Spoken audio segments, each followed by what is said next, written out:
Assalamualaikum warahmatullahi wabarakatuh. Perkenalkan, nama saya Nadia Putri Septiandari, NIM A2101877. Saya di sini akan menjelaskan materi perpajakan. Sebelum ke materi, mari kita sama-sama mengucapkan bismillah terlebih dahulu. Mari saya hantarkan. Bismillahirrahmanirrahim. Definisi pajak. Pajak adalah kontribusi wajib kepada negara yang terutang oleh orang pribadi atau badan yang bersifat memaksa berdasarkan undang-undang dengan tidak mendapatkan imbalan secara langsung dan digunakan untuk keperluan negara bagi sebesar-besarnya kemakmuran rakyat. Undang-Undang Nomor 28 Tahun 2007. Pajak adalah peralihan kekayaan dari pihak rakyat kepada kas negara untuk membiaya pengeluaran rutin dan surplusnya digunakan untuk public saving yang merupakan sumber utama untuk membiayai public investment. Prof. Dr. Rohmat Supratmirat SH. Fungsi pajak. 1. Fungsi anggaran, fungsi budgeter.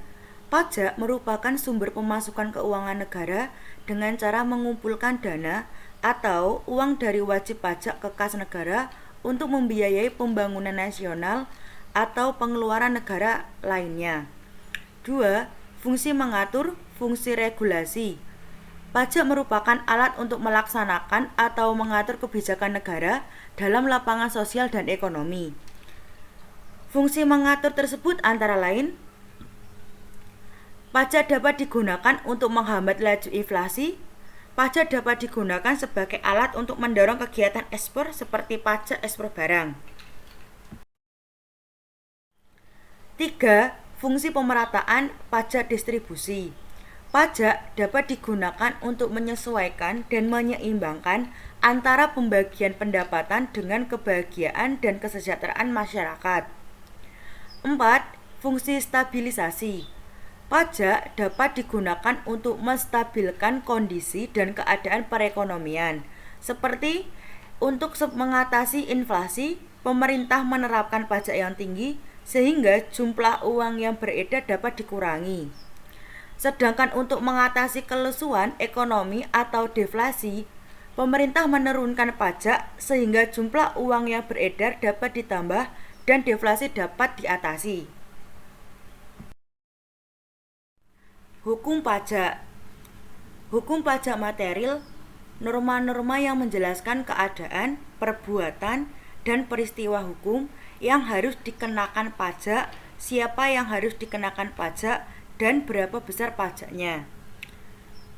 Hukum pajak formil, peraturan-peraturan mengenai berbagai cara untuk mewujudkan hukum material menjadi kenyataan. Jenis-jenis pajak. 1.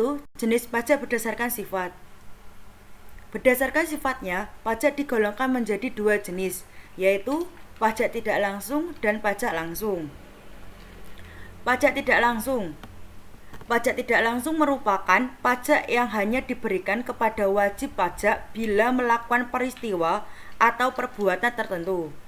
Sehingga pajak tidak langsung tidak dapat dipungut secara berkala, tetapi hanya dapat dipungut bila terjadi peristiwa atau perbuatan tertentu yang menyebabkan kewajiban membayar pajak.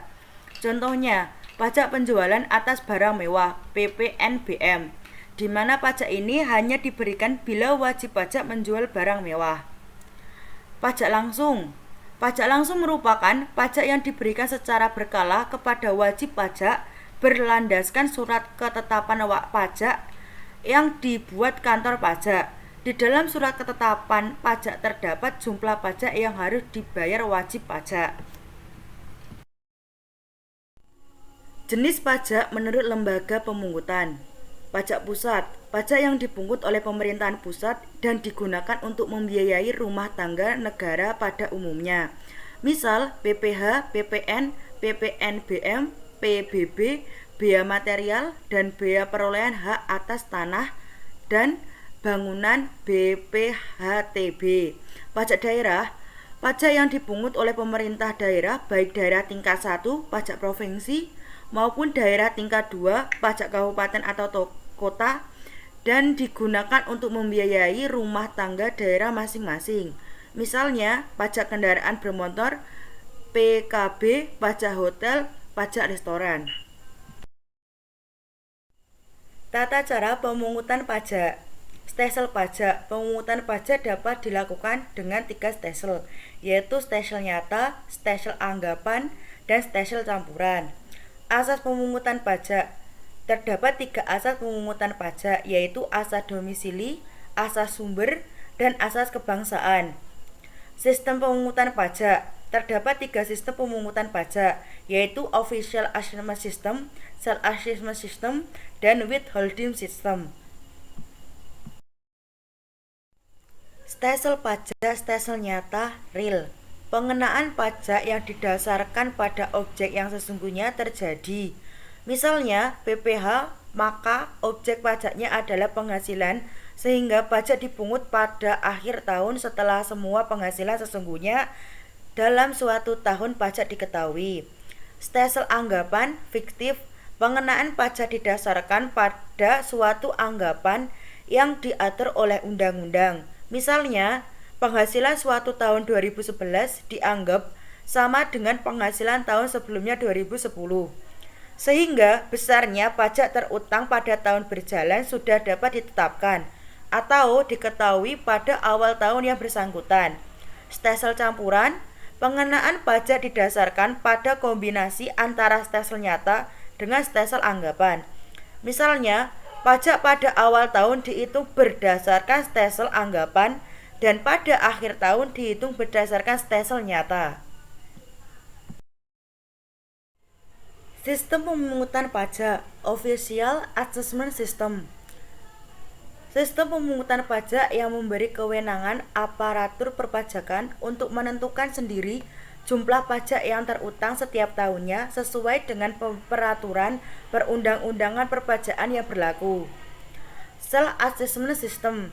Sistem pemungutan pajak yang memberi wewenang wajib pajak dalam menentukan sendiri jumlah pajak yang terutang setiap tahunnya sesuai dengan peraturan perundang-undangan perpajakan yang berlaku. Sistem ini yang diterapkan di Indonesia. Withholding System. Sistem pemungutan pajak yang memberi wewenang kepada pihak ketiga yang ditunjuk untuk menentukan besarnya pajak yang terutang setiap tahunnya sesuai dengan peraturan perundang-undangan perpajakan yang berlaku. Sistem ini yang diterapkan di Indonesia. Terima kasih.